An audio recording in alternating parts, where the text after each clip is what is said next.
오늘의 주요 뉴스입니다. 코로나19 신규 확진자는 303명으로 어제와 비슷한 추세를 이어갔습니다.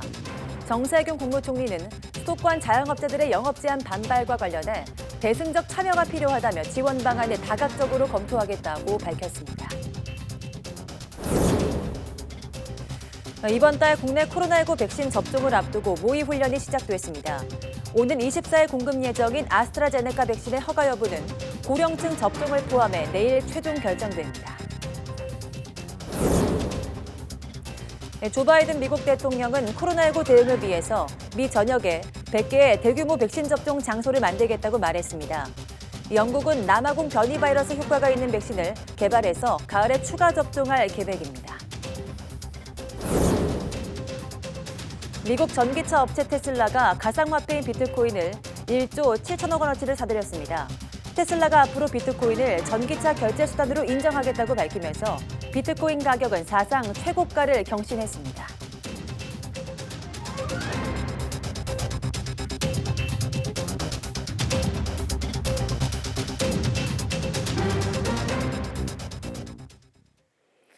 여러분 안녕하십니까? 2월 9일 사이언스 투데이입니다. 코로나19 신규 환자가 하루 만에 다시 300명대로 늘었습니다. 중앙방역대책본부는 오늘 0시 기준 국내 환자가 303명 추가돼 누적 8만 1,487명이라고 밝혔습니다. 지역 발생은 273명으로 수도권 중심 확산이 계속됐습니다. 서울 86명, 경기 117명, 인천 14명 등 수도권에서만 217명이 확진됐고 전남을 뺀 전국 16개 시도에서 환자가 나왔습니다. 숨진 환자는 8명이 추가돼 국내 누적 사망은 1,482명에 달합니다. 위중증 환자는 1명 늘어서 누적 189명이 됐고 완치 환자는 458명 늘어 격리 해제 누적은 7만 1,676명입니다. 신규 해외 유입은 30명으로 이 가운데 11명이 입국자 검역에서 나왔습니다. 현행 사회적 거리두기 체계를 앞으로 어떻게 개편할지 논의하는 2차 토론회가 오늘 열립니다. 중대본은 오후 3시부터 거리두기 체계 개편을 위한 2차 공개 토론회를 진행한다고 밝혔습니다. 앞서 지난주 열린 1차 토론회와 달리 이번에는 거리두기 단계에 직접 영향을 받는 자영업자와 소상공인 등도 참석합니다. 정부는 이들 의견도 수렴해서 시설별 영업 제한 등 형평성 논란을 최소화하는 개편안을 마련할 방침입니다. 정부의 방역 조치 완화에 따라서 비수도권 지역 식당과 카페 등이 밤 10시까지 영업할 수 있게 됐습니다. 대체로 반기는 분위기지만 완화 조치가 미흡하다거나 반대로 감염 확산이 걱정된다는 목소리도 나왔습니다. 오태인 기자입니다. 경남 창원에 있는 번화가. 밤 9시가 넘었지만 맥주집 영업이 한창입니다. 정부의 비수도권 방역 완화 조치로 다중이용시설 영업시간이 밤 10시까지 늘어나면서 맥주집에도 손님이 있는 겁니다. 다소 트인 숨통에도 매출이 많이 늘어날지는 의문입니다. 5인 이상 모임 금지가 유지된 데다 모임 자제 분위기가 여전하기 때문입니다. 식사를 하고 2차로 이렇게 맥주를 드시러 오시는데 솔직히 많은 기대는 안 하고 있는 실정이에요. 카페는 약간 입장이 다릅니다. 1시간이면 식사를 마친 사람들이 가볍게 차를 마실 수 있기 때문입니다. 10시가 풀렸으니 이제 직장인들이 밥을 한 그릇 먹고 그다음에 커피라도 한 잔 먹으러 온다는 기대 심리도. 마찬가지로 영업시간을 연장한 실내 체육시설도 업종에 따라 희비가 갈렸습니다. 실내 골프 연습장은 1시간 연장으로 손님을 1명, 한 팀이라도 더 받을 수 있다며 반겼지만 시간 때문에 두 명, 세 명 받을 수 있는 것도 이제 뭐 4명까지도 확보할 수 있으니까 좀 일찍 오시는 분들은 뭐 2게임도 할 수 있고. 헬스장은 1시간 연장으로는 턱없이 부족해 아쉽다는 반응입니다. 이 생활이 늦게 시작하는 사람들도 있지 않습니까? 1시간을 연장을 한다고 해서 크게 도움은 안 되고 연장을 할 것 같으면 차라리 12시까지. 이처럼 거리두기 완화를 두고 업종별로 반응이 제각각인 상황. 여기에 영업시간 연장 이후 코로나가 더 확산할지 모른다는 걱정도 적지 않아 자영업자들은 여전히 마음을 놓지 못하고 있습니다. YTN 오태인입니다. 정부가 설 연휴 이후 사회적 거리두기 조정안을 발표하기로 했지만 자영업자들의 반발은 여전합니다. 집합금지 해제와 손실보상을 촉구하는 집회가 이어졌고 일부 업종은 정부 방침에 불복하는 영업 강행까지 예고했습니다. 보도에 박서경 기자입니다. 사업자 등록증과 영업 허가증을 갈기갈기 찢어 쓰레기통에 버리고 살려달라 보상하라는 내용의 혈서까지 들어 보입니다. 이 혈서가 자영업자가 이 죽고 살고 하는 이 모습이 보이지 않느냐고. 유흥 음식점, 단란주점 등 코로나19로 인해 집합금지 업종에 포함된 업주들이 또 거리에 나와 시위를 벌였습니다. 이들은 지금이라도 영업 재개를 허락해주면 좋겠지만 힘들다면 피해액 범위라도 확정해달라고 요구했습니다. 손실보상이 논의로만 끝날 게 아니라 법으로 통과되는 게 무엇보다도 중요하다고 목소리를 높였습니다. 국가가 국민의 재산권인 자영업을 강제로 집합 금지해놓고 거기에서 오는 손실금을 국가가 책임지지 않겠다고 하는 것은 부당하다 하셨습니다. 일부 자영업자는 연휴가 끝나는 오는 15일부터 방역 수칙을 무시하고 영업을 강행하겠다는 성명을 발표했습니다. 비수도권과 달리 수도권 지역엔 밤 9시 영업 제한 조치가 그대로 유지돼 피해가 막심하다는 겁니다. 특히 매출액 70에서 80%를 보상해주는 다른 나라와 달리 방역 협조에 따른 보상이 전혀 이뤄지지 않고 있다고 호소했습니다. 버티는 것도 이제 한계가 왔고, 외국처럼 뭐 7, 80%까지는 안 되더라도 4달째 쉬는 건데 피해 금액이 아무리 안 돼도 한 50% 정도는 진행을 해줬으면. 정부가 설 연휴 이후 거리두기 단계 조정과 방역 지침 개편을 약속했지만 자영업자들의 절절한 외침은 갈수록 커지고만 있습니다. YTN 박서경입니다. 정세균 총리가 정부의 수도권 방역 기준에 불복하는 개점 시위와 관련해 심정을 이해하지만 감염미원과 사회적 수용성을 종합적으로 고려했다며 대승적인 방역 참여와 협조를 당부했습니다. 정세균 총리는 오늘 코로나19 중대본 회의를 주재하고 3차 유행의 기세가 다소 누그러진 모습이지만 수도권만 보면 상황은 크게 나아지지 못하고 있다며 이같이 말했습니다. 그러면서 국민의 참여 방역이 3차 유행의 기세를 확실히 꺾고 고통의 시간을 줄이는 힘이 될 것이라면서 정부도 지원 방안을 다양한 각도로 검토하고 있다고 덧붙였습니다. 질병관리청은 오늘부터 코로나19 백신 접종 모의 훈련을 진행한다고 밝혔습니다. 질병관리청은 정례 브리핑에서 코로나19 화이자 백신 초도 물량의 원활한 접종을 위해서 국립중앙의료원 중앙예방접종센터와 코로나19 예방접종 대응 추진단이 합동 모의 훈련을 실시한다고 밝혔습니다. 이번 훈련은 화이자 백신을 접종할 때 발생할 수 있는 상황을 확인하고 점검하기 위해 시행합니다. 질병청은 훈련을 통해 확인된 사안을 반영해 코로나19 예방접종 가이드라인을 보완할 방침입니다. 아스트라제네카 백신 허가 여부가 내일 결정됩니다. 공식 허가가 되면 24일부터 순서대로 공급되는데 정부가 확보한 75만 명분과 코백스를 통해 들여오는 130만 명분을 합쳐서 200만 명 정도가 접종 가능할 예정입니다. 우선 접종자는 코로나19의 최전선에 있는 의료진과 고위험군인 요양병원 환자와 직원인데요. 그런데 문제가 생겼죠. 요양병원 환자는 고령인데 아스트라제네카 백신이 65세 이상 고령자에 대한 데이터가 부족해 실효성과 안전성에 대한 논란이 커지고 있는 겁니다. 정세균 총리는 고령자 접종에 차질이 생길 가능성이 생겼지만 다른 백신을 맞으면 돼 큰 문제가 아니라고 밝혔지만 백신 물량이 절대적으로 부족한 상황에서 당장 다른 백신을 확보하기는 쉽지 않겠죠. 결국 검토 대상이 아니라던 러시아 백신 도입 얘기가 등장했습니다. 노바백스 백신을 확보하는 것을 계획하고 있다는 말씀드리고요. 그리고 러시아 스푸트니크 백신 관련해서는 저희가 변이되거나 공급의 이슈 이런 불확실성이 있기 때문에 계속적으로 그 추가 백신에 대한 확보 필요성 그리고 내용들에 대해서는 계속 검토는 해 나갈 예정입니다. 또 아스트라제네카 백신의 고령자 접종을 유보하더라도 요양병원 환자는 그대로 접종을 진행하는 방안도 유력 검토되는 것으로 전해지고 있습니다. 이달 접종을 앞둔 코로나19 백신과 관련해서 국민 궁금증을 해결하는 자리도 마련됐습니다. 백신 정보를 정확히 알려서 국민 불안감과 접종 저항감을 줄이기 위한 특집 브리핑이 진행된 건데요. 국민이 가장 알고 싶어한 정보는 역시나 백신 안전성과 효과성이었습니다. 이영원 기자입니다. 이달부터 시작되는 코로나19 백신 접종에 거부감이 없도록 국민 궁금증을 해결하는 특집 브리핑이 열렸습니다. 질병관리청이 20대에서 60대 성인 남녀와 노년층을 대상으로 질문을 취합했는데 백신 관련 궁금증은 크게 안전성과 효과에 집중됐습니다. 코로나 백신은 다른 질병의 백신 개발 기간보다 훨씬 짧다고 알려져 있습니다. 문제가 발생할 수 있다는 것에 대한 국민들의 심리적 저항감이 굉장히 크다고 생각하는데 보통 10년이 걸리는 백신 개발, 이번에는 1년이 채 걸리지 않았지만 안전성에 큰 우려가 없다는 게 전문가 진단입니다.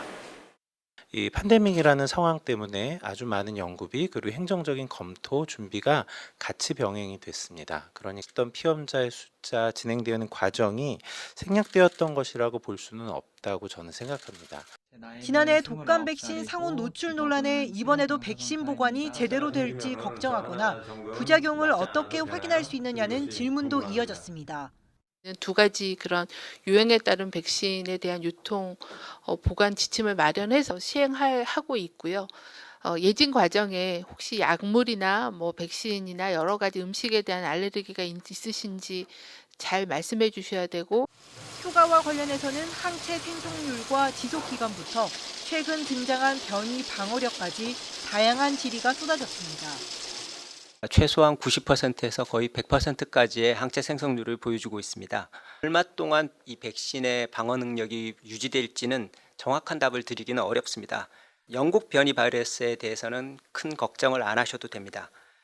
다만 남아공 변이처럼 기존 백신 효과를 떨어뜨릴 수 있는 변이 바이러스는 얼마든지 나타날 수 있어 관련 연구가 진행 중이라고 밝혔습니다.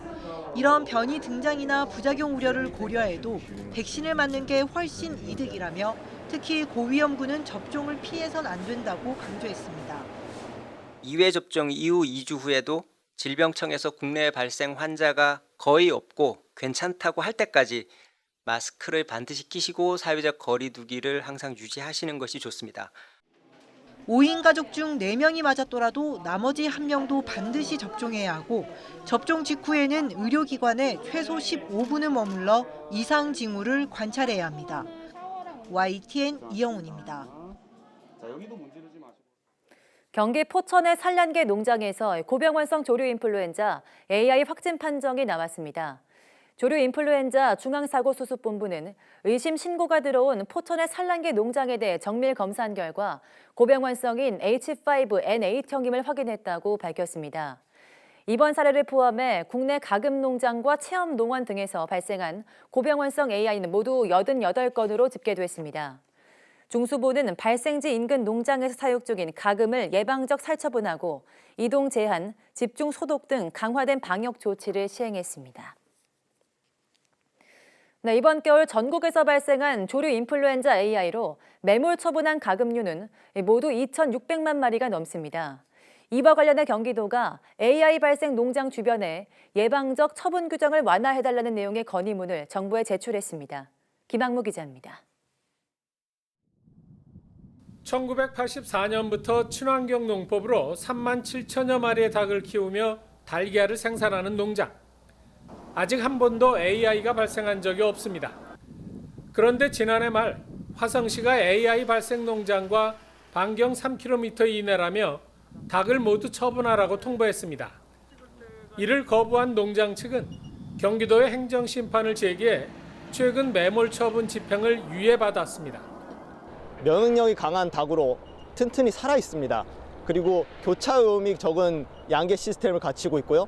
또 철저한 방역 시스템을 통해 AI가 침투할 가능성이 현저히 떨어지는 농장이기 때문에 이런 가운데 경기도가 농림축산식품부에 처분 규정 완화를 건의했습니다. 우선 예방적 매몰 처분 범위를 현행 발생 농장 반경 3km 이내에서 500m 이내로 완화하고 500m에서 3km 이내 농장의 경우 지형 등을 고려해서 결정하자는 겁니다. 동물복지농장 등 친환경 농장의 경우 예방적 도살 처분 대상에서 제외하자는 내용도 있습니다. 또 구제역과 마찬가지로 산란계나 종계, 천연기념물 등 일부 가금류에 대한 백신 접종도 필요하다고 밝혔습니다. 현재 방역관리 시스템이 제대로 갖춰져 있는 만큼 산업계 파급 효과 등을 고려해야 한다는 겁니다. 3kg를 하면서 살점 수수가 너무 많아지고 있거든요. 그렇게 되면 산업이 좀 붕괴라든지 그런 문제가 있고, 방역의 측면에서 문제가 없다면 당연히 이런 방향으로 가야 될 것으로 저는 판단하고 있습니다. 그동안 축산업계나 환경단체 등도 현재의 처분 규정을 재고해야 한다고 주장해온 만큼 이번 경기도 건의가 받아들여질지 주목됩니다. YTN 김학무입니다.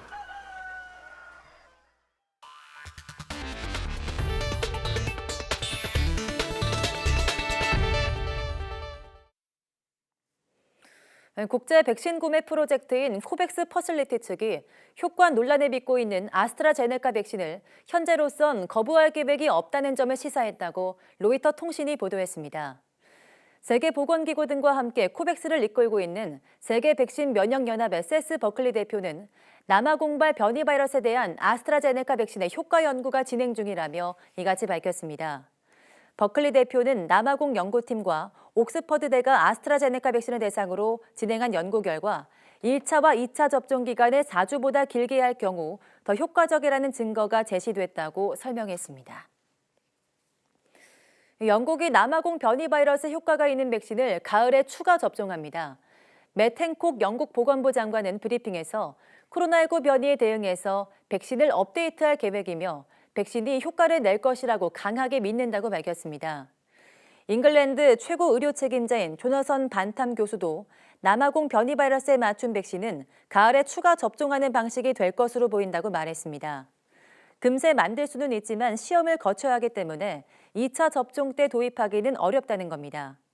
앞서 아스트라제네카 백신 개발을 주도한 세라 길버트 옥스퍼드대 교수는 남아공 변이 효과적인 백신을 가을까지 준비할 수 있다고 밝혔습니다. 조 바이든 미국 대통령은 코로나19 대응을 위해 미 전역에 100개 대규모 백신 접종 장소를 만들겠다고 말했습니다. AP통신 등에 따르면 바이든 대통령은 현지 시간 8일 코로나19 백신 접종 장소로 변모한 애리조나주 글렌데일에 미국 프로풋볼 경기장인 스테이트 팜 스타디움을 화상으로 둘러보고 의료진 등과 대화하면서 이같이 말했습니다. 그러면서 앞으로 몇 주 동안 미국 전역에 이 시설과 유사한 대규모 접종 장소 100개를 개설하겠다며 의회에 더 많은 자금 지원을 촉구했습니다.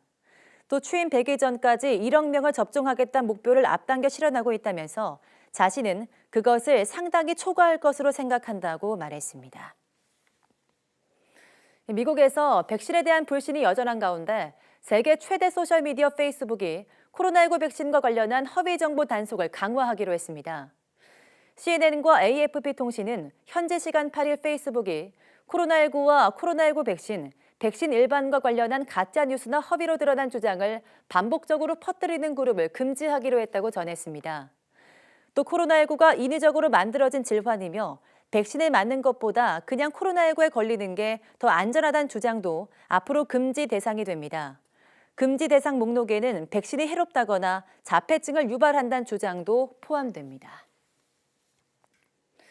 코로나19 백신이 바이러스 전파력을 떨어뜨린다는 것이 광범위한 접종이 이루어진 이스라엘의 초기 연구조사에서 확인됐습니다.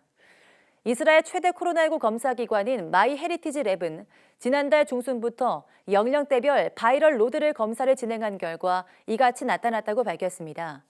바이럴 로드란 체액 내에 얼마나 많은 바이러스가 있는지를 보여주는 지표로 통상 혈장 1ml당 검출되는 바이러스 개체수를 측정합니다. 연구진은 검사 결과 백신을 접종한 60세 이상 고령층의 바이럴 로드는 40세에서 59세 그룹보다 60% 이상 낮은 것으로 나타났다고 밝혔습니다. 또 백신 접종자의 경우 체내에 바이러스가 있더라도 코와 입 등 주요 바이러스 전파 경로에 병원체 수가 줄어 바이러스를 전파할 가능성도 낮아진다고 설명했습니다. 미국 전기차 업체 테슬라가 가상화폐인 비트코인에 1조 7천억 원을 투자했습니다. 그러면서 비트코인을 전기차의 결제 수단으로 인정하겠다고 밝혔는데요. 이 소식에 비트코인 가격은 급등하면서 사상 최고가를 경신했습니다. 보도에 김영근 기자입니다. 테슬라가 최근 사들인 비트코인은 15억 달러, 우리 돈으로 1조 7천억 원어치나 됩니다. 보유 현금분의 7.8%를 비트코인 투자에 사용한 셈입니다. 테슬라는 현금 수익을 다각화 극대화하기 위해 비트코인을 매입했다고 밝혔습니다. 그러면서 앞으로도 기존 자산 일부를 디지털 자산에 투자할 수 있다고 덧붙였습니다. 테슬라는 또 앞으로 테슬라 전기차를 살 때 비트코인으로 결제할 수 있게 할 방침입니다. 이렇게 되면 세계 주요 자동차 업체 중 처음으로 가상화폐를 결제 수단으로 인정한 기업이 됩니다. 이번 테슬라의 대규모 투자 결정은 가상화폐가 합법적 거래에 사용될 수 있다는 신뢰로도 해석되고 있습니다. 이에 따라 다른 기업도 테슬라의 조치를 따라할 수 있다는 분석도 나오고 있습니다. 미국 웨드부시 증권은 전 세계 기업에 상당한 파급 효과를 미칠 것이라고 전망했습니다. 또 향후 비트코인 활용도가 늘어날 수 있다는 점에서 게임 체인저가 될 수도 있다고 평가했습니다. 이번 소식이 알려진 직후 비트코인 가격은 급등하며 역대 최고가를 갈아치웠습니다. YTN 김영근입니다. 도널드 트럼프 전 대통령에 대한 상원의 탄핵 심판이 내일부터 시작될 예정인 가운데 조기에 끝날 가능성이 커 보입니다. 트럼프 측 변호인들은 전직 대통령에 대한 탄핵 심리가 위헌이라고 주장했고, 조 바이든 대통령은 상원이 해결하도록 두겠다며 적극적으로 관여하지 않겠다는 뜻을 내비쳤습니다. 워싱턴 강태혁 특파원이 보도합니다. 트럼프 전 대통령에 대한 상원의 두 번째 탄핵 심판이 하루 뒤부터 시작됩니다. 재임 중이던 지난달 6일 지지자들 연설에서 의사당 난동 사태를 부추겨 내란을 선동한 혐의입니다. You must have all the truth come out and then the accountability once the truth comes out. That's what we aim to do with this trial. 트럼프 측 변호인들은 직에서 물러난 전직 대통령을 상대로 한 심리는 헌법에 위배된다고 주장했습니다.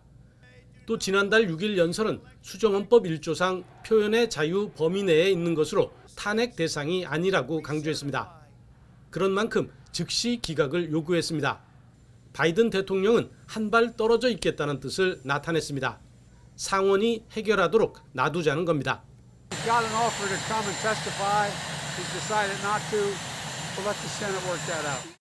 민주당은 코로나19 대응 예산안과 강요 인준청문회 등 다른 현안 처리가 시급합니다. 공화당은 의사당 난동 사태가 또다시 공론화한 것에 대한 부담이 큽니다. 그런 만큼 지난해 3주가량 걸렸던 상원의 심리가 이번에는 일주일 이내로 조기에 정리될 것으로 보입니다. 여기에 3분의 2 정족수를 채우기 힘들어 부결될 가능성이 크다는 점도 조기 종결에 힘을 보태고 있습니다. 다만 민주당으로서는 탄핵과 별개로 과반 찬성으로 향후 공직 출마를 금지해 트럼프 전 대통령에게 정치적 타격을 주는 것으로 소기의 목적을 달성하겠다는 쪽에 방점을 두는 것으로 보입니다. 워싱턴에서 YTN 강태욱입니다. 쿠데타에 반대하는 시민들의 대규모 시위에 맞서 계엄령이 선포된 미얀마에서 민 아웅 훌라인 최고사령관은 현지 시간 8일 쿠데타 이후 첫 TV 연설에서 선거 부정이 있었기에 쿠데타는 정당하고 헌법에도 부합한다고 주장했습니다. 훌라잉 최고사령관은 비상사태 기간 과업을 완수하면 헌법에 따라 여러 정당이 참여하는 자유롭고 공정한 총선이 치러질 것이라면서 선거에서 승리한 당은 민주적 규범에 따라 국가의 의무를 이어받게 된다고 말했습니다. 이어 2011년 끝난 장기 군부 통치와는 다를 것이라고도 강조했습니다.